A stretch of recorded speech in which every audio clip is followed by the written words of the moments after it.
Together we rise, together we rise, together we rise.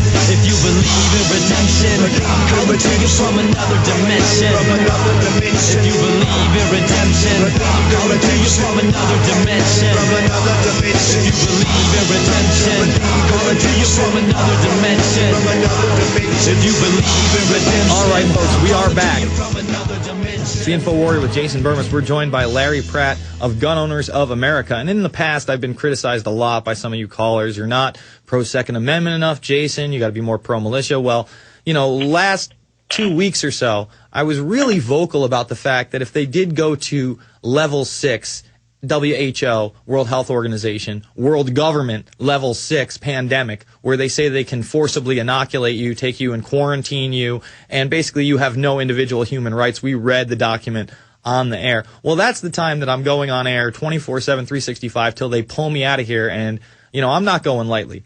And the bottom line is, it's because of people like Larry Pratt and other responsible gun owners around this country who know what's going on that is warding this off. And with them threatening not only, pandemic level 6, but invoking Executive Order 13375, in which, again, they can come in, forcibly inoculate you, and if you don't want to take the vaccination, then you can it's only a $250,000 fine and a year in prison, and that's if they don't shoot you in the back.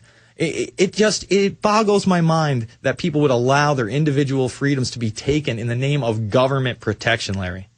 We're fighting at the moment a desperate battle to head off the advent of the complete socialization of our medical system in this country, what's left of it that hasn't been. Mm-hmm. And the implications for gun owners are enormous, so we've been involved in this fight. The issue at play for us is a privacy issue that with whatever plan might actually be the one that they coalesce behind. They haven't quite decided which way they want to skin us, whether it's single payer, whether it's the Massachusetts model of Mitt Romney, whatever it might be. They all take away an important element of choice that directly affects gun owners. Once their system's in place, all medical records will be available through a computerized database, which has already been funded in the government stimulus I saw a commercial plan. on it last night. They said it was the best thing since breakfast. They act like, now we're going to be able to tailor medicate you and make you live longer and feel better. We're trying to get all the computers to talk to each other through all the medical information about everybody. It's going to be the greatest thing. We're going to have tailor-made drugs. I mean, I literally saw this on television. I'm like, and if you oppose that, you're anti-technology. I got it. Okay, you terrorist jerk. Well, in any case, what they will be able to do with this, don't believe that tailored stuff. That obviously isn't going to happen because it's going to be one size fits all. That's the way socialism works. Tailored? Maybe you'll have to go to India if you want to get a tailored medicine, or to the Czech Republic, where there's still some freedom left, and that's where Brits right now go when they despair of their medical system, their socialized medical system, being able to get to them before they die, so they fly to these other countries and pay cash on the barrel for medical service, so that it's not one size fits all, one size that leaves a lot of people out and squeezes others to death. What is of concern directly to gun owners, quite apart from the monstrousness of a socialized medical system in general for everybody, is that your medical records will be compelled to be available to inspection of any government bureaucrat, most especially, say somebody in the FBI. So when they're doing their data check to see if you'll have the privilege of buying a gun and enjoy the privilege of keeping and bearing arms, they will be able to scan all of your data, all of your medical records, and because of the NRA-sponsored law that was passed in 2007, signed in 2008 by Bush, that says a medical record is all that's needed to keep somebody from having their right to keep and bear arms. No trial, no due process, no adversarial procedure, just a piece of paper and a record that now is in the process of being computerized, and all of that you won't be able to go to a doctor who is not participating in the system.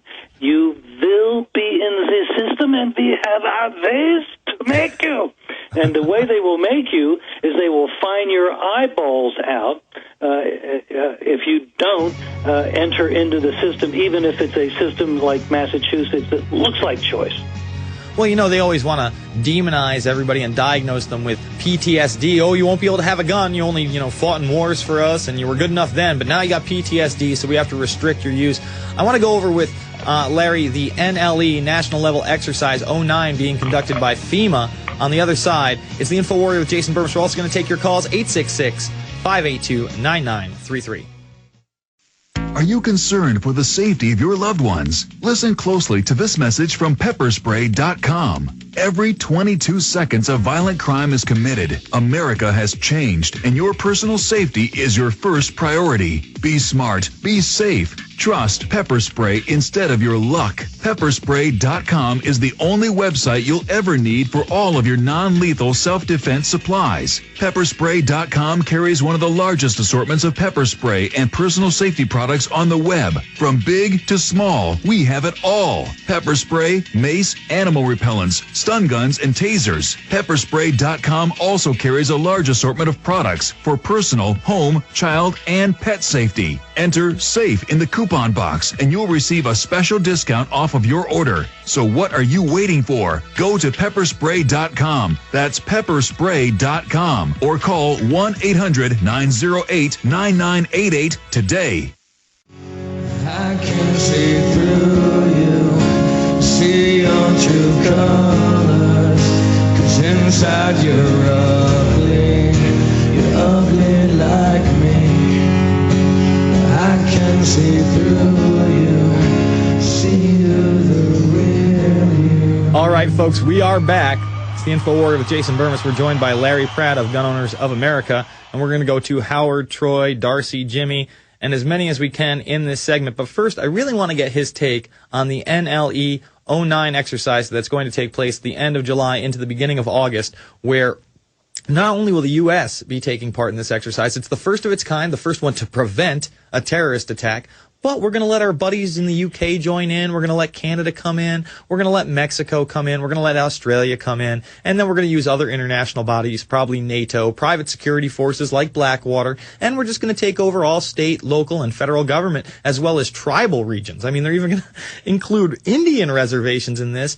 And it's going to be a massive spying drill because they're also going to use the private sector people they've been using, like AT&T, where they literally copy all your emails, they copy all your phone conversations, they copy all the websites that you visit onto a hard drive, and we've played that clip on this show dozens of times. I mean, the guy went public. He said, look, they literally take all of your information, whether you're with AT&T or not. He said 95% of phone companies in this country use it. So, don't take my word for it. Go check out the mainstream media. But, Larry, how do you feel about this exercise coming up? Well, I'm so glad that the Department of Homeland Security has got a real fix on who the terrorists are that they're trying to prevent an attack from. Imagine if they were wasting their time looking for exploding Muslims on jihad. Oh, my goodness. It's a good thing that they'll be on the trail of all those veterans. And I think they should be especially vigilant about those pro-lifers sitting in front of an abortion clinic. That just scares me to death. I mean, those people are really dangerous. Yeah, they really are. You know who's even more dangerous, apparently? Apparently people who are protesting Scientology, and we're going to play this clip in the second hour. These people didn't even get close to the Scientology Center. They're on the sidewalk. They walk up in V for Vendetta masks and some signs, and literally the cops run right up on them. They arrest one of them. They tell basically everybody else to get out of there or they're going to get arrested too. And they continually threaten the woman as soon as they put the other guy in cuffs, and they're like, look, we'll arrest you too. Just no freedom of speech in this country at all. We should just get rid of the First Amendment altogether, Larry, because it's really just a pain in the arnis to people like you and me who have to defend it. It really is. Government would work so much more efficiently, frankly, if we could just get rid of the whole Bill of Rights. I mean, why are we tolerating all these impediments to what these wonderful people are trying to do for us? And now they have this international plan to go after terrorism, and we're hung up over the Bill of Rights. I mean, when are we going to learn? You know, we should just get on board with this whole New World Order thing. I mean, they're already announcing it in Time magazine, and Gordon Brown announces it with glee at the G20. I mean, they've created the global currency, Larry. It's called special drawing rights units, even though the common American have no idea what that is. They're sitting there drooling with their popcorn. Baseball season started, man. Texas Rangers. If you were to talk like this in the government school, where you should have learned better to begin with, you would be given a really low grade, because these are completely unacceptable ideas. And in the age of tolerance, we are not going to tolerate anything like this. Yeah, and that's why, you know, again, I'm no fan of Michael Savage, but banning him from the UK, saying he's, somebody who hates speech. Come on. And the babe, the minister babe that banned him, oh darn, she's the one whose husband has been putting his porn movies on the public tab.